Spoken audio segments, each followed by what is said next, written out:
Por todos son esta de estrea. Esta mañá presentaba a nova imaxe da área municipal de Medio Ambiente baixo o lema Infinitamente Natural.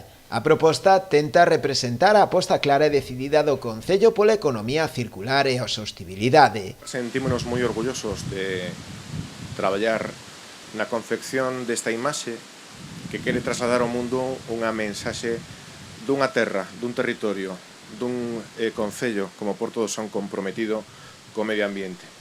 Non é algo que se acabe de sacar da manga a ninguén.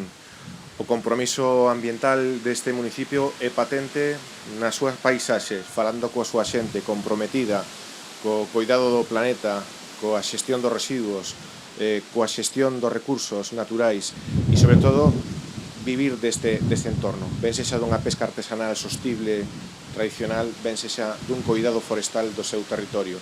Porto do Son ten dous pilares fundamentales. Un é a pesca e o marisqueo e outro é o turismo.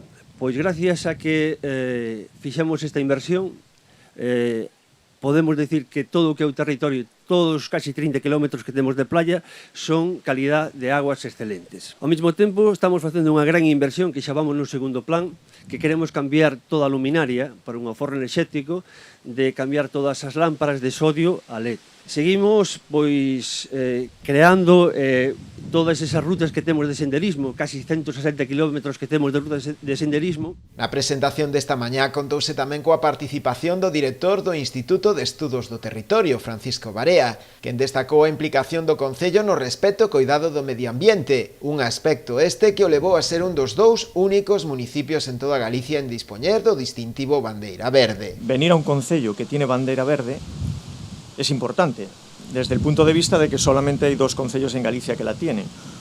Uno de ellos es Porto do Son. Esta convocatoria del año pasado,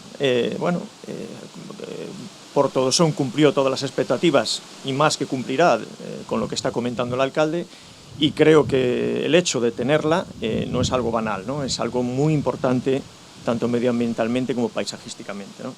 O Concello aproveitou este acto para presentar tamén o programa para os próximos meses, con actividades como andainas comprometidas co medio ambiente, nas que os participantes poderán recoller residuos ao tempo que fan exercicio, xornadas de reparto de material para contribuir a manter limpas as praias, actividades coa mocidade nos centros de ensino ou tamén campañas de concienciación cidadá en materia de sostibilidade, entre outras.